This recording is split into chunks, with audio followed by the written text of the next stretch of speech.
We are following breaking news. The man accused of shooting 3 young men of Palestinian descent in Burlington, Vermont, has pleaded not guilty to triple attempted murder charges. Jason J. Eaton is being held without bail following Saturday's shooting. The 48-year-old appeared in court virtually for his arraignment this morning. Police detained him yesterday, less than 24 hours after Saturday's shooting in Burlington. They searched his home and say they found, quote, probable cause to believe he carried out the shooting. Eaton allegedly shot the 3 20-year-old college students as they were visiting the home of one of their relatives, a visit for Thanksgiving. 2 of the 20-year-olds at the time were wearing scarves associated with traditional Arab dress, symbolizing Palestinian solidarity as well. Police say that one of the victims, quote, sustained much more serious injuries than the other 2.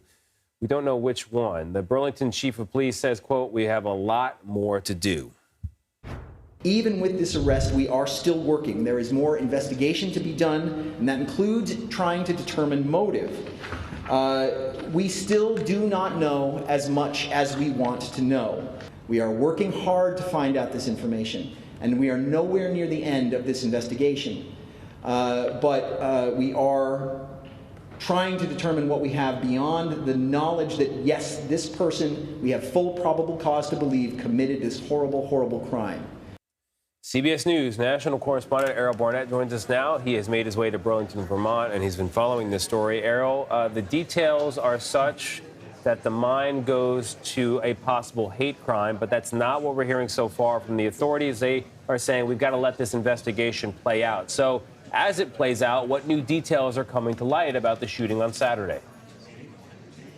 Hey there, Meg and Tony. Well, it's interesting. The press conference, having just wrapped behind me, revealed a few new details, not only about the suspect, but the condition of the victims. And I'll start with that. At this hour, we know that one of the victims, Mr. Awatini, was struck in the spine by one of the bullets shot by the suspect. Another one of the young men, Mr. Tassin, was struck in the upper chest. The third gentleman, Mr. Kinan Abdel Hamid, struck in the right glute. So these young men, no matter what the motivation, will forever be changed and marred by what happened to them over the weekend. And what the police have done is they've laid out a scenario in which these young men, after going to a birthday party for an 8-year-old cousin of one of them at a bowling alley, were walking around in the neighborhood when the suspect left his porch, approached them in what was a black hoodie, said nothing, pointed his weapon and fired multiple times.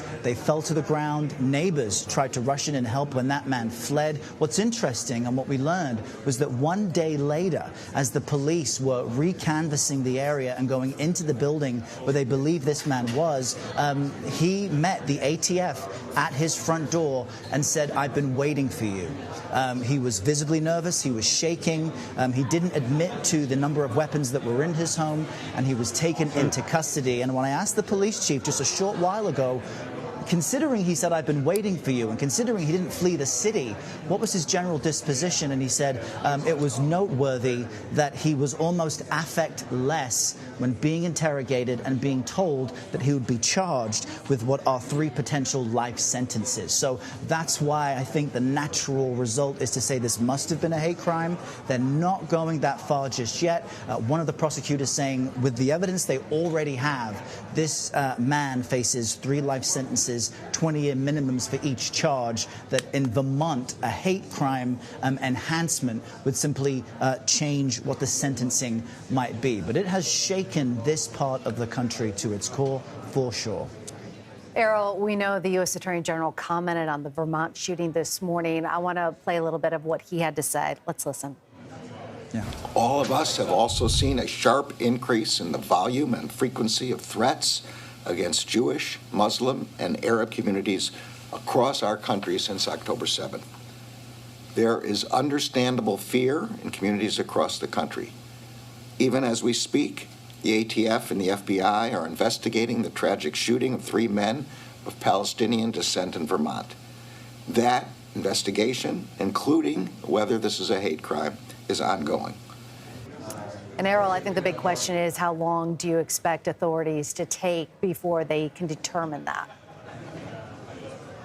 It's unclear, Meg, and we certainly pushed in this room to get some clarity on that question. But the point that the Attorney General is making, which is that the climate in the country in which not just those who are of Palestinian descent or Muslim or Jewish, but really all minorities are facing increased rates of hate and harassment, isn't lost on this audience. And there was another stunning moment behind me when one of the uncles of one of the gentlemen was already at the podium with the mayor, with the prosecutors, and then another uncle just flew in from California and walked into the room, and literally they greeted each other while standing in front of the rest of us to say this is all shock. To them, certainly their relatives and their families feel as if what's happening in the Middle East is a component, that it is a hate crime. It's just that legally speaking, the prosecutors aren't there just yet. But I will just share this note. One of the uncles said, you know, typically we get asked if our relatives back in the West Bank are safe, and that he feels, quote,